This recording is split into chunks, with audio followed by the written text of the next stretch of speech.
மற்றும் முன்னாள் தலைவர்களான தனசேகர் அவர்களே, ராமலிங்கம் சார் அவர்களே, ஞானசேகர் அவர்களே, சம்பத் சார் அவர்களே மற்றும் அவருடைய இணைந்து பணியாற்றிக் கொண்டிருக்கும் நிர்வாகிகளே, இங்கு வந்திருக்கும்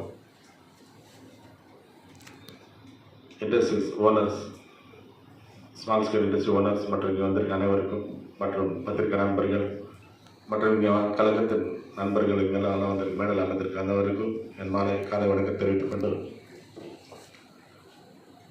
இன்றைக்கி நல்லா பேசினாங்க. இன்றைக்கி என் தலைவர்கள் எல்லாம் பேசினாங்க.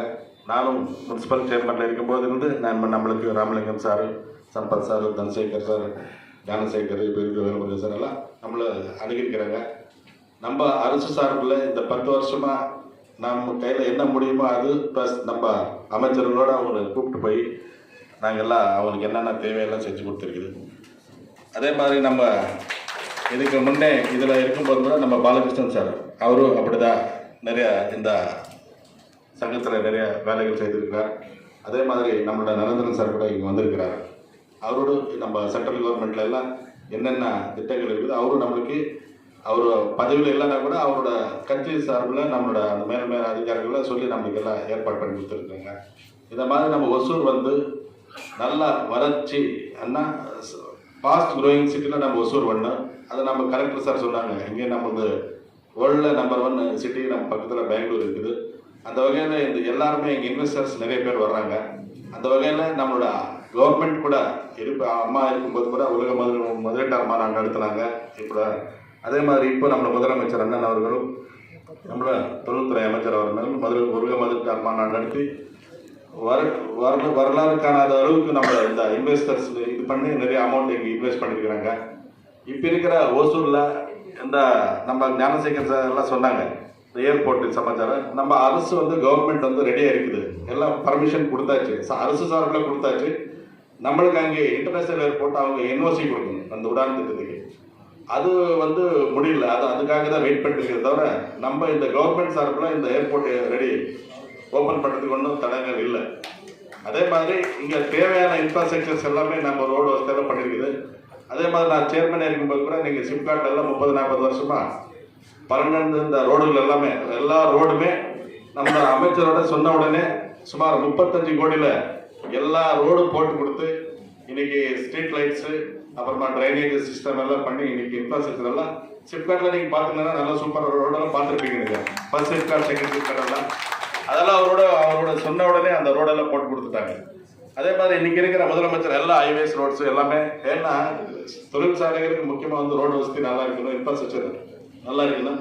அதெல்லாமே நம்ம அரசு நல்லா பண்ணி கொடுத்துருக்குது. அந்த ரிங் ரோட்ஸு இன்னைக்கு எல்லாமே நம்ம பண்ணியிருக்குது. அது நாங்கள் சொல்ல தேவையில்லை, உங்களுக்கே எல்லாம் நல்லா தெரியும், நீங்கள் எல்லாம் சுற்றி பார்த்துருக்கிறீங்க.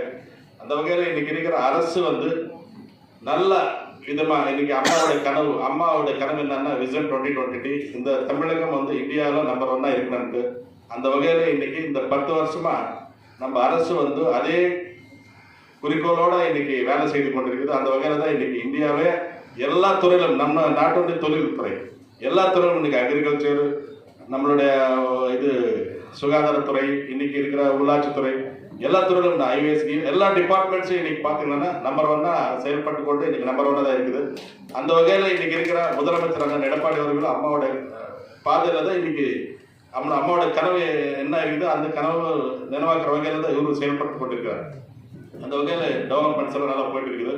இன்னைக்கு நம்ம கிருஷ்ணகிரி மாவட்டத்தில் அண்ணனோட இதில் தான் இன்னைக்கு தாட் சிப்காட் பாஸ்தா இதாகிட்டு இருக்குது. அதுக்கு கலெக்டர் சார் எல்லாம் அதுக்கு எவ்வளோ வேகமாக அதெல்லாம் எடுத்து செய்ய வேணுமா செஞ்சு கொண்டிருக்கிறாரு. அதே ஸ்பெஷல் எக்கனாமிக் ஜோன் அதுவும் 2500 ஏக்கரில் இன்னைக்கு கவர்மெண்ட் பர்மிஷன்லாம் கொடுத்தாச்சு. அதே மாதிரி இன்னைக்கு பார்த்தீங்கன்னா டாடா ஒரு 3000 கோடியில் 18,000 பேருக்கு வேலை வாய்ப்பு ரெடி பண்ணிருக்குது. டாடா டேட்டா எலக்ட்ரானிக்ஸு, அதே மாதிரி பருகூரில் ஷூ ஃபேக்ட்ரி. இப்போ இருக்கிற இன்ஃப்ராஸ்ட்ரக்சர் டெவலப் ஆச்சானே இன்னும் கடந்த ஒரு 5 ஆண்டில் உள்ள இன்னும் 1 லட்சம் பேருக்கு வேலை வாய்ப்பு கிடைக்கிறதுக்கு நம்ம மாவட்டத்தில் நிறைய இது இருக்குது. அந்த வகையில் நம்ம இண்டஸ்ட்ரி மினிஸ்டர் கூட நல்லா நம்மளுக்கு சப்போர்ட்டிவாக இருக்காரு. இங்கே சொன்னாங்க, நம்ம ஞானசேகர் சொன்னாங்க, ஒசூர் அண்ணாவே அவருக்கு ஒரு எங்கே போனாலும் அங்கே எங்கேயும் பேசினா கூட அவருக்கு ஒரு இது இருக்குதுன்னு சொல்லிட்டு கண்டிப்பாக இப்போ அவர் இருக்கிறாரு. அடுத்த வாட்டி அவரே இருப்பார். கண்டிப்பாக நம்ம ஆட்சி வரும், அவரே இருப்பார். இன்னும் அதிகமான நல்லா வேலைகள் செய்ய நல்ல வாய்ப்பு இருக்குது. வாய்ப்புக்கு நன்றி கூறி விடைபெறுகிறேன். நன்றி, வணக்கம்.